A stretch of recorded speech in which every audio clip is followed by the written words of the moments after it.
বিশেষ রঙের কথাই বারবার কালার অফ দ্য ইয়ার হিসাবে উঠে এসেছে। তাহলে আপনাদের মনে এখন প্রশ্ন জাগতেই পারে সেই বিশেষ রঙটি কি।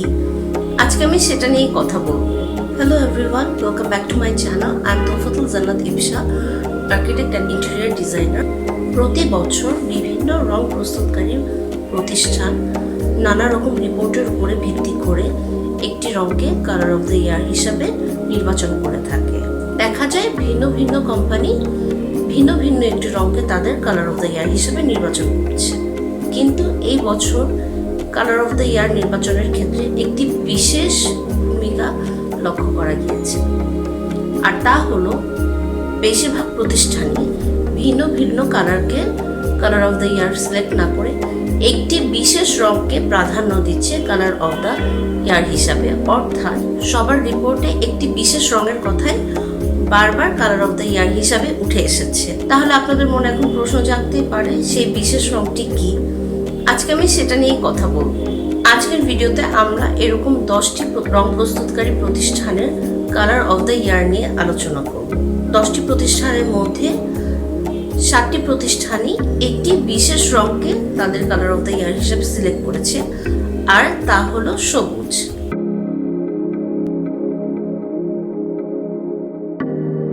আর তাই বলা যায় 2022 কালার অফ দ্য ইয়ার হচ্ছে সবুজ বা গ্রিন। গত বছর থেকেই ইন্টেরিয়রের বিভিন্ন ক্ষেত্রে সবুজ রঙের প্রাধান্য এমনিতেও দেখা যাচ্ছিল। আর এছাড়াও কোভিড সিচুয়েশনের লকডাউনে থেকে সবার মধ্যে প্রকৃতির সান্নিধ্যে আসার যে টান অনুভব করা যাচ্ছিল, তারই আসলে ফলাফল হচ্ছে সবুজ রঙের প্রাধান্য। কারণ বলা যায় সবুজ হচ্ছে নতুনত্বের, নবজাগরণের, নবজীবনের প্রতীক। আর তাই মহামারীর পরবর্তী সময়ে যখন পুরো পৃথিবী আবার নতুন করে বেঁচে থাকার স্বপ্ন দেখছে, তখন সবুজ রঙটাই প্রাধান্য পাবে, এটাই খুবই স্বাভাবিক। 10টি রঙের মধ্যে প্রথম যে রঙটি নিয়ে কথা বলবো তা হচ্ছে evergreen fog by Sherwin Williams. Sherwin Williams ইন্টেরিয়রের ক্ষেত্রে খুবই জনপ্রিয় একটা ব্র্যান্ড, এটা বাইরের দেশে খুবই পপুলার। তো তাদের কালার অফ দ্য ইয়ার আসলে খুবই গুরুত্বপূর্ণ একটা ভূমিকা রাখে। তো এভারগ্রিন ফগ কালারটা হচ্ছে গ্রেইশ একটা গ্রিন, বা বলা চলে যে গ্রিন আন্ডারটোনের একটা গ্রে কালার।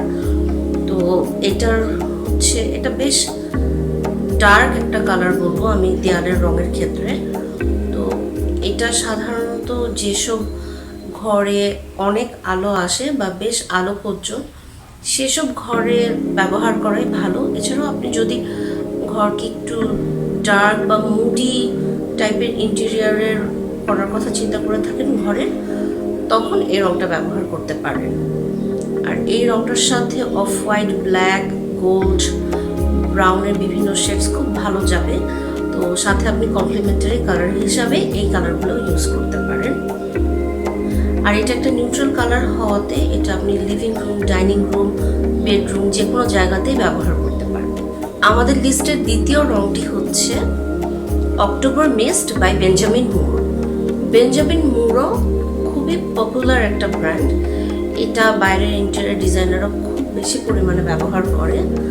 তো তাদের রঙটাও আসলে ইন্টেরিয়রের ক্ষেত্রে খুবই গুরুত্বপূর্ণ। তারা কোন রঙটা সিলেক্ট করবে সেটা জানার জন্য সবাই অধীর আগ্রহে অপেক্ষা করে। তো অক্টোবর মিস্ট কালারটা হচ্ছে এভারগ্রিন ফগেরই খুব কাছাকাছি একটা কালার, কিন্তু এটা হচ্ছে আরও কয়েক শেড লাইটার।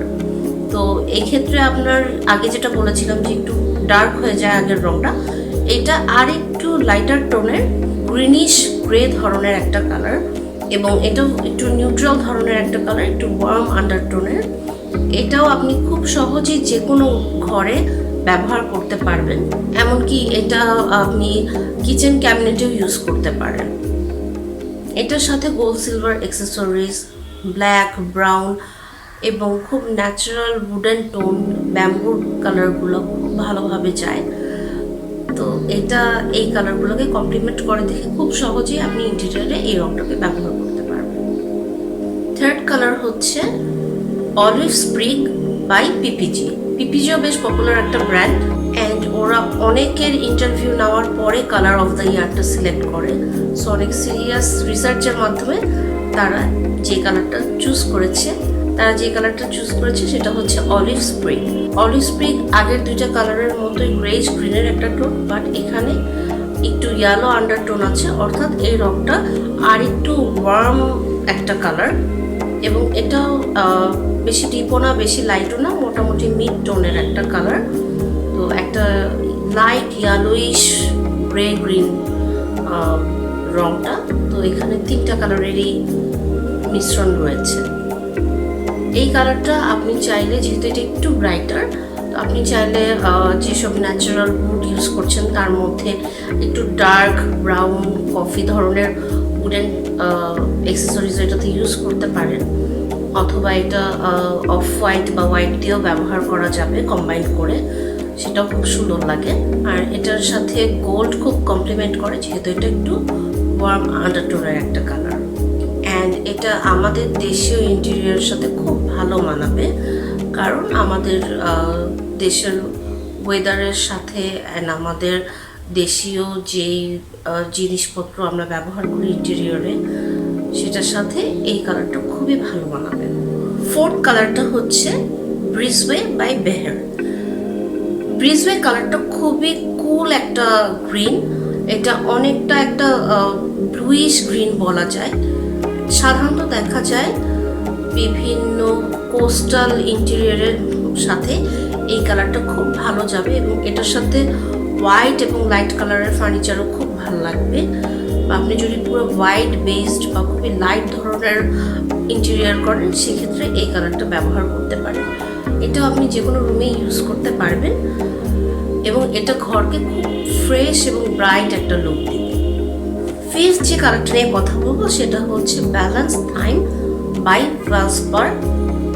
ব্যালেন্স থাইমটা হচ্ছে অলিভ স্প্রিগের মতোই অলিভ কালারের একটা রং।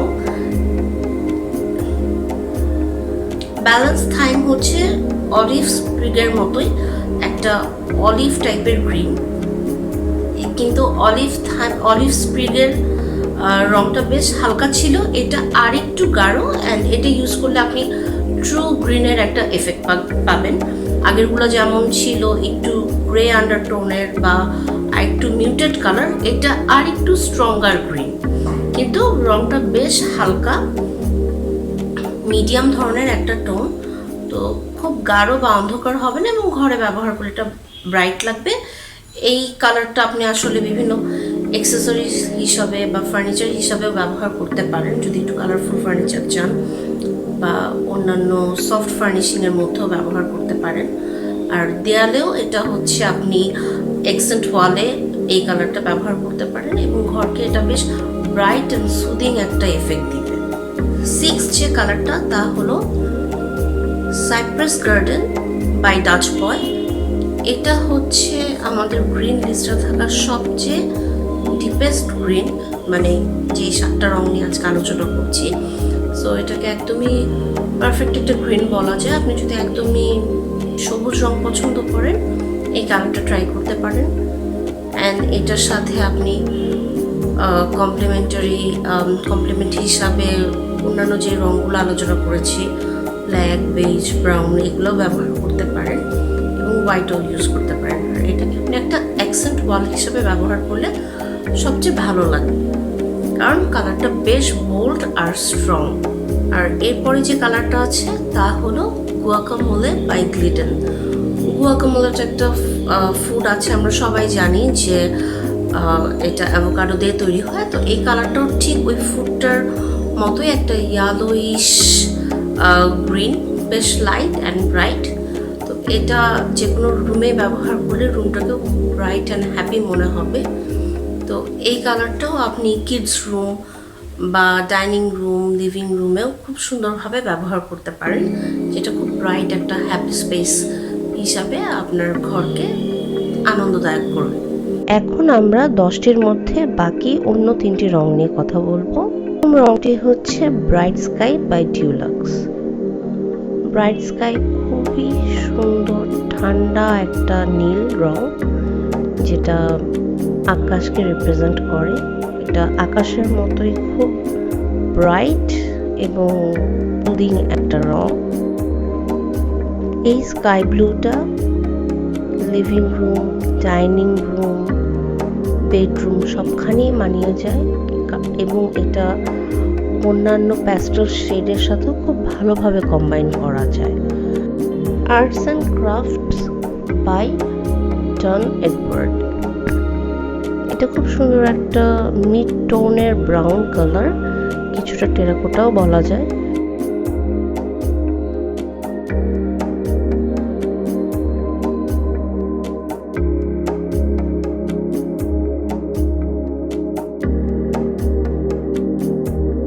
Very peri by Pantone. Pantone যে রংটাকে কালার অফ দ্য ইয়ার বলে তা শুধু ইন্টেরিয়র ডিজাইনের ক্ষেত্রে প্রভাব ফেলে না, এটা এর পাশাপাশি ফ্যাশন, লাইফস্টাইল, গ্রাফিক্স ডিজাইন সব ক্ষেত্রেই সমানভাবে জনপ্রিয়। তাই প্যান্টন যে কালারটাকে কালার অফ দ্য ইয়ার বলে সেটা আর্টিস্ট এবং ডিজাইনারদের জন্য খুবই গুরুত্বপূর্ণ। এবার এই ভেরি পেরি কালারটা হচ্ছে একটা ল্যাভেন্ডার শেডের পার্পল। এটার বিভিন্ন শেডকেই এবার প্যান্টন কালার অফ দ্য ইয়ার হিসাবে আখ্যায়িত করছে।